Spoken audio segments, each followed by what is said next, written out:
Welcome all to சரிதா சமையல். இன்றைக்கி நம்ம சமையலில் வெங்காய போண்டா எப்படி பண்ணுறதுன்னு பார்க்கலாம். கடைகளில் கிடைக்கிற அதே டேஸ்ட்டில் நல்லா மொறுன்னு வெங்காய போண்டா சுலபமாக எப்படி பண்ணுறதுன்னு பார்க்கலாம். இப்போது ஒரு அகலமான பவுலில் 4 பெரிய சைஸ் வெங்காயத்தை நீல வாக்கில் கட் பண்ணி எடுத்துருக்கேன். இப்போது இது கூடவே 1/4 ஸ்பூன் மஞ்சள் தூள், காரத்துக்கு 1/4 ஸ்பூன் மிளகாய்த்தூள், 1/2 ஸ்பூன் சோம்புத்தூள், 1/4 ஸ்பூன் கரம் மசாலா, பெருங்காயத்தூள் 1/4 ஸ்பூன். இப்போது இதுக்கு தேவையான உப்பு சேர்த்துக்கலாம். இது கூடவே ஒரு துண்டு பொடியை நறுக்கின இஞ்சி சேர்த்துக்கலாம். ஒரு பச்சை மிளகாய் இதை மாதிரி கட் பண்ணிவிட்டு சேர்த்துக்கலாம். கொஞ்சமாக கருவேப்பிலை, கொஞ்சம் மல்லி இலை எல்லாம் சேர்த்து ஒரு வாட்டி நல்லா கலந்து விட்டுக்கலாம்.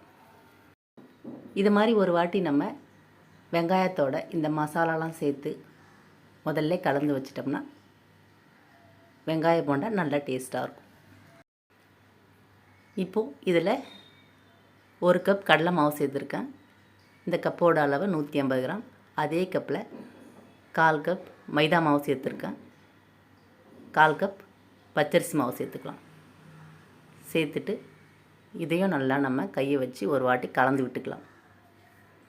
இதை நல்லா கலந்து விட்டுட்டு கொஞ்சமாக நம்ம தண்ணி சேர்த்து கலந்து எடுத்துக்கலாம்.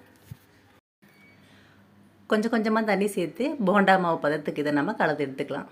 பாருங்கள், நம்ம எடுத்து போடும்போது இந்த மாதிரி விழணும். இந்த அளவுக்கு நம்ம போண்டா மாவை மிக்ஸ் பண்ணி எடுத்துக்கலாம். போண்டா மாவு ரெடி ஆகிடுச்சு. இப்போது எண்ணெய் காய வச்சுருக்கேன், போட்டு எடுத்துடலாம்.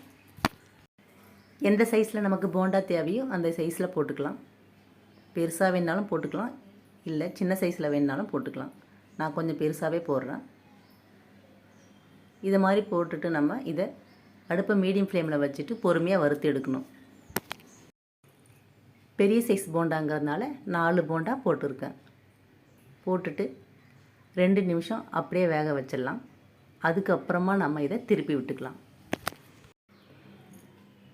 ஹை ஃப்ளேமில் வச்சிட்டோம்னா மேலே கலர் மாறிடும், உள்ளே வேகாது.